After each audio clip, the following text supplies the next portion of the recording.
The day the sky splits and faces are sorted, there is one surah that Shaytan does not want you to read at night, not because of magic, not because of superstition, but because of what it does to a heart that truly understands it. The companions of the Prophet Muhammad sallallahu alaihi wasallam knew this surah by heart. One of them, a man whose hair had turned white in the service of Islam, said that this surah aged him before its time. A single verse inside it shook him so deeply that the Prophet himself noticed the change in his face. What was inside this surah that could age a man? What did it describe that was so heavy, so final, so terrifying, and so beautiful at the same time? To understand that, we have to go back to the early days of Makkah, to a city drowning in arrogance, and to the night these verses first descended. To understand Surah Al-Waqiah, you first have to understand the world it landed in. Picture Makkah in the early years of revelation, a city of stone and heat, built around a sacred house that had been buried under idols. The people of Quraysh were proud. They were wealthy.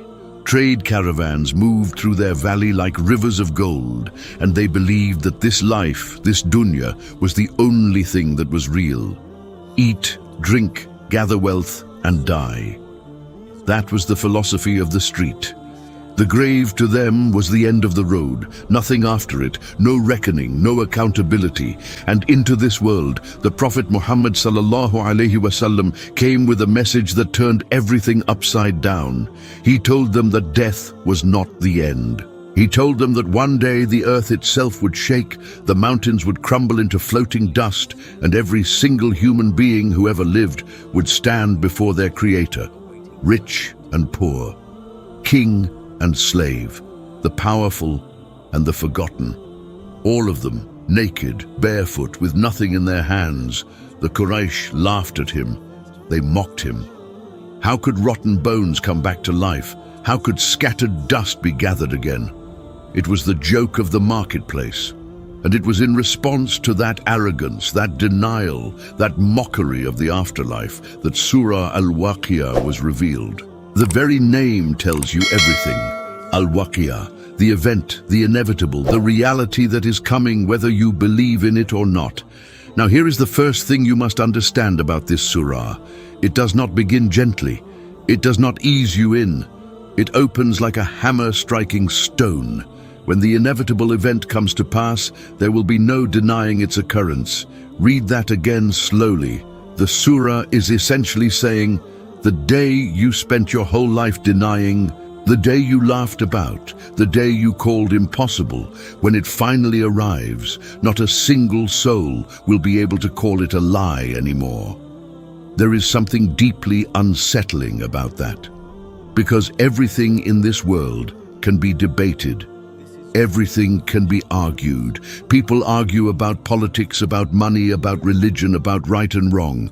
But Al-Waqiah opens by telling you there is one event coming where all argument ends, where every mouth that mocked goes silent, where the truth is no longer a matter of opinion. And then the surah does something extraordinary. It describes that day not as a distant theory, but as a living, breathing scene unfolding right in front of you. It says that day will bring some down low and raise others high. The Arabic word here is powerful. Kafidatun rafia. It lowers and it raises. Think about what that means. On that day, the social order of this entire world will be flipped. The ones who walked with their chins in the air, the ones the world bowed to, the ones with the wealth and the fame and the power, many of them will be brought down to the lowest place. And the ones the world ignored, the poor believer, the forgotten widow, the slave who worshipped Allah in secret, they will be raised to heights the kings of the earth could never imagine. This is the great theme that runs through the entire surah like a thread of fire. Reversal. The world you see is not the world that lasts. The rankings of this life are temporary. The real ranking, the eternal ranking, is decided on that single day. And then comes the scene that would have stopped the heart of every listener in Makkah. The surah describes the earth being shaken with a terrible shaking. The mountains, those massive, unmovable giants that the Arabs swore by, those symbols of permanence, are crushed into powder. Busat al-Jibalu Basa, crumbled, scattered, and they become floating dust spread out in the air. Imagine telling that to a man who looked at Mount Hira every single day of his life and believed nothing on earth could ever move it. The surah is saying, even the mountains, even the things you trusted to never change, will dissolve into nothing on that day. So what does that say about your wealth, your status, your house, your name? Everything you are building your life around right now, the surah whispers, is lighter than that mountain, and the mountain becomes dust. This was not poetry to the people of Makkah.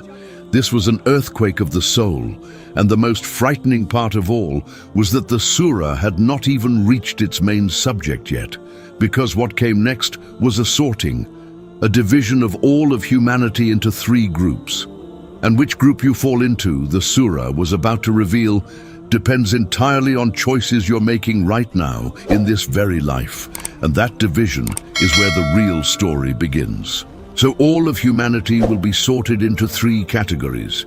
This is the part of the surah that should make every one of us stop and breathe, because we are all, right now, in this very moment, walking toward one of these 3 groups. And we usually do not know which one until it is too late to change it. The surah lays them out. It says you will be 3 kinds, and then it begins to describe them one by one, building suspense with each verse. The first group it mentions is the companions of the right hand, Ashab al-Maymana. These are the people whose record of deeds is given to them in their right hand on the day of judgment. They are the ordinary believers, the everyday Muslims who tried their best, who fell and got back up, who prayed and slipped and repented, who lived imperfect lives but lived them facing toward Allah. The surah says about them simply, what about the companions of the right hand? As if to say, oh, you will be relieved when you see their fate. Then it mentions the second group, the companions of the left hand, Ashab al-Mashama. These are the people who received their record in their left hand, the deniers, the arrogant, the ones who lived as though the grave was the end. And the surah, in a tone of dread, says, what about the companions of the left hand, as if to warn you, you do not want to know what is waiting for them. But it is the third group that the surah lingers on. The third group it calls as-Sabikun, the foremost, the ones who raced ahead. And then it repeats it for emphasis, the foremost, the foremost. Those are the ones brought nearest to Allah. Who are these people? They are the elite of the believers, the ones who did not just do the minimum, the ones who, when they heard the call to prayer, were already at the masjid, the ones who, when they heard about a good deed, ran toward it, the ones who gave when it was hard to give, who forgave when it was hard to forgive, who stood in the night while the world slept. They are the prophets, the truthful, the martyrs, the saints of every generation. The surah says many of them are from the earlier nations, and only a few from the later ones. A sobering reminder that as time goes on and the world grows colder, fewer and fewer people race that hard toward Allah. Now here is where the genius of this surah reveals itself. It does not just name these 3 groups and move on. It takes you on a tour. It shows you in vivid, unforgettable detail exactly what each group experiences for eternity. And it starts with the highest, the foremost. It describes them reclining on thrones woven with gold, facing one another. Eternal youths move among them with cups and pitchers and goblets of a flowing wine that does not give them headaches and does not make them drunk. There are fruits of their choosing and the flesh of birds, anything they desire. And there are companions, pure and beautiful, like protected pearls. All of this, the surah says, is a reward for what they used to do. For a people dying of thirst in a desert, for people who knew the agony of heat and scarcity, this description was almost too much to bear. Gardens, flowing water, shade, endless fruit, no exhaustion, no quarreling, no empty talk. The surah says they will hear no vain speech there, no sinful talk, only the word peace, peace, Salaman, Salaman. Stop and feel that for a moment. Most of the pain in our lives is not physical. It is words. It is the argument that would not end, the insult that would not heal, the betrayal whispered behind our backs. And the surah promises a place where the only thing you will ever hear is peace. Then it turns to the companions of the right hand, the ordinary believers, and again it describes a reward so beautiful it brings tears. Thornless lote trees, banana trees stacked with fruit, extended shade, water gushing forever, abundant fruit, never cut off, never forbidden, raised couches. The surah goes into such loving detail about the comfort of these people that you start to feel hope rising in your chest. Maybe there is room for someone like me. But then, just as your heart begins to lift, the surah turns and the temperature drops. Because now it is time to describe the third group, the companions of the left hand. And the contrast is so violent, so sudden, that the listener is left shaken. The surah says they will be in scorching wind and boiling water, in the shade of black smoke, neither cool nor pleasant. And then it explains why. It says, indeed, before this, they were living in luxury. They were the ones who indulged in everything, who chased every desire, and forgot the one who gave them their breath. And here comes the verse, the one that aged the companion, the one that froze the people of Makkah where they stood. The surah describes these people being forced to eat from the tree of Zakum, a tree that grows in the depths of the fire, filling their bellies with it and then drinking boiling water on top of it, drinking like thirst-crazed camels that can never be satisfied. That image, that single image of a thirst that can never be quenched, in a place where the only drink is fire. That was the verse. And what made it more terrifying than anything was the question the surah asked right before it. A question aimed directly at the listener. A question that 1400 years later is still aimed directly at you. And that question is what we turn to now. The question the surah asks is this: were you the ones who created the seed you plant, or were we the creator? Stop. Read it again. Were you the ones who created it, or were we? This is the turning point of the entire surah. Everything before it was build up. This is the strike, because watch what Allah does here. He does not start with the abstract. He does not lecture about philosophy. He points to the most ordinary thing in a farmer's life, a seed. The thing every single person in that desert understood, the thing their entire survival depended on. He says, you put the seed in the ground, fine, but who makes it grow? Was it you? Did you write the code inside that seed that tells it to crack open, push down roots, reach up toward a sun it has never seen? Did you, or did I? Then he goes further. He says, look at the water you drink. Did you send it down from the clouds, or did we? If we willed, we could make it bitter and salty, undrinkable, and you would all die. So why are you not grateful? Then he goes further still. He says, look at the fire you light. Did you grow the tree that the wood comes from, or did we? Do you see what is happening? The surah is dismantling human arrogance piece by piece. It is taking the proud man of Makkah, the man who thought he built his own wealth, who thought he was self-made, who mocked the idea of a creator, and it is showing him that he cannot even take credit for a single seed, a single drop of water, a single flame. You did not make the seed grow. You did not send the rain. You did not create the fire. You did nothing. You received everything. And here is the verse that ties it to the Day of Judgment, the verse that explains the whole sorting of the three groups. Allah says, we have decreed death among you, and we are not to be outdone. We will replace your likes and bring you into a form you do not know.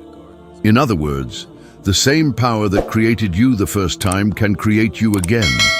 The mockery of the Quraysh, their whole argument, how can dead bones live again, is answered in a single breath. The one who made the seed grow can make you rise from the dust. And now the surah delivers its most chilling moment. It pulls back the curtain on the 1 second none of us can escape, the moment of death. It says, why not? When the soul reaches the throat, when it is climbing up to the throat of a dying man, and you sit around him watching, helpless. We are closer to him than you, but you cannot see us. Imagine that scene. A person on their deathbed, the family gathered around, the soul rising, and the surah says everyone in that room is helpless. The doctors, the loved ones, the wealth in the bank, none of it can pull that soul back down by even 1 second. Then comes the challenge, the dare, the single most piercing line. Allah says, if you are truly not going to be judged, if you really believe there is no creator and no accountability, then bring that soul back. Go ahead, return it to the body. If you are telling the truth, do it. And silence. No one can. No one ever has. Not a king, not an emperor, not the richest man who ever lived. When the soul reaches the throat, every human being on earth becomes utterly powerless. And in that powerlessness is the entire proof of the surah. You did not give yourself life, so you cannot stop your death. This is the dramatic peak. This is the moment the whole surah has been climbing toward. Because now Allah reveals the final sorting, the one that decides everything, and He bases it on those exact 3 groups. He says, if the dying person was one of the foremost, those brought near, then for him there is rest and fragrance and a garden of bliss. Imagine that. The moment of death, which terrifies everyone, becomes for this person the sweetest moment of their existence. Relief, perfume, paradise opening its gates. And if the dying person was one of the companions of the right hand, the ordinary good believer, then he is greeted with, peace be upon you, from the companions of the right hand. Welcome home. But if the dying person was one of the deniers, the astray, the ones who called the truth a lie, then for him there is a welcome of boiling water and the burning of hellfire. 3 deaths, 3 destinations, and it is all decided in the second the soul leaves the body. The same second none of us can predict or postpone. And then the surah lands its final blow, the verse that explains why this entire chapter is not a story about other people. Allah says, indeed, this is the absolute truth, the certainty, Hakul Yaqeen, the truth of which there is no doubt. This is not myth. This is not a tale to frighten children. This is the most certain thing that will ever happen to you, more certain than tomorrow, more certain than your next breath. So glorify the name of your Lord, the Most Great. That is how the surah ends. After the earthquake, after the 3 groups, after the seed and the rain and the fire, after the soul climbing to the throat, it ends with a command so simple a child can follow it. Glorify your Lord. But understanding all of this still leaves one enormous question unanswered. Why did the Prophet Muhammad sallallahu alaihi wasallam connect this surah, this terrifying, beautiful surah, to something as worldly as rizq, as sustenance, as protection from poverty? And why is it said that Shaytan despises it? The answer to that ties the whole thing together. Let us go back to that companion, the one who aged. His name was Abu Bakr, the closest friend of the Prophet Muhammad sallallahu alaihi wasallam, the first man to believe in him. One day Abu Bakr looked at the Prophet and said, "You have grown old." The Prophet replied that he had been aged by Surah Hud and its sisters, the surahs that describe the destruction of nations and the terror of the Day of Judgment. The scholars include Al-Waqiah among them. These were not just words to the companions. These verses entered their bodies. They lost sleep over them. They changed how they walked through the world. Now think about what that tells us.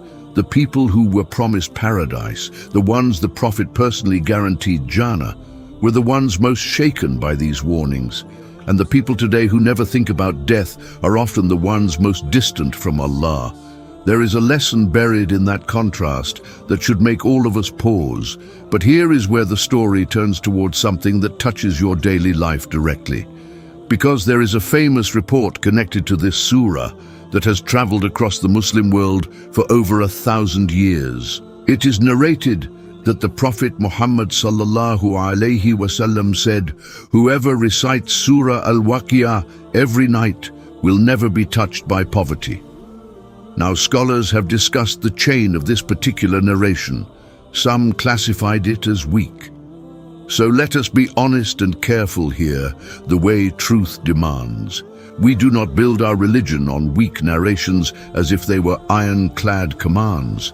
But the meaning behind it, the wisdom of it, is rooted in something the Quran itself screams from every verse of this surah, and that is what most people miss. Because the connection between Al-Waqiah and Rizq is not magic. It is not a spell you cast. It is something far deeper. Think about what this surah does to your heart. It takes the seed and shows you that you did not grow it. It takes the rain and shows you that you did not send it. It takes the fire and shows you that you did not create it. Every single source of provision in your life, your food, your water, your warmth, your wealth, the surah strips it from your ego and places it back in the hands of Allah. Do you understand what that does to a person? A man who recites this every night, who truly absorbs it, slowly stops believing that his salary is his own creation. He stops thinking that his job is the source of his money. He starts to see Allah behind every dollar, every meal, every opportunity. And the Quran tells us repeatedly, in Surah Talaq, in Surah Ibrahim, that the one who is grateful, Allah increases.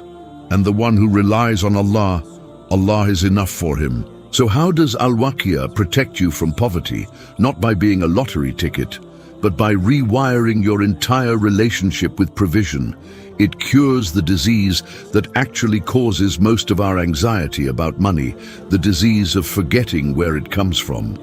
The person who reads this surah and means it can never be truly poor, because the poorest person on earth is not the one with an empty wallet. It is the one with an ungrateful heart. A heart that always feels it does not have enough no matter how much it gets. That is the real poverty Al-Waqiah destroys. And now we arrive at the other question. Why is it said that Shaytan hates this surah? Look at what Shaytan's entire mission is. From the day he refused to bow to Adam, his goal has been to make human beings forget two things. To forget the day of judgment, and to forget that everything they have comes from Allah. Those are his two greatest weapons. Make you live as if you will never be judged, and make you believe that what you own, you earned alone. Now look at Surah Al-Waqiah. It is the destroyer of both of those lies in a single chapter. It begins by ripping away the illusion that the day of judgment is not coming. The inevitable event. No denying it. Mountains turn to dust, souls climbing to throats. It forces you to stare directly at the one reality Shaytan spends your whole life trying to hide from you. And then it rips away the second illusion, the illusion that you are self-made, the seed, the rain, the fire. It plants gratitude where Shaytan planted arrogance, so of course he hates it. This one surah, recited from the heart, dismantles his entire strategy against you. It is no wonder the righteous of every generation clung to it in the darkness of the night. They understood that they were not just reading words, they were waging a battle.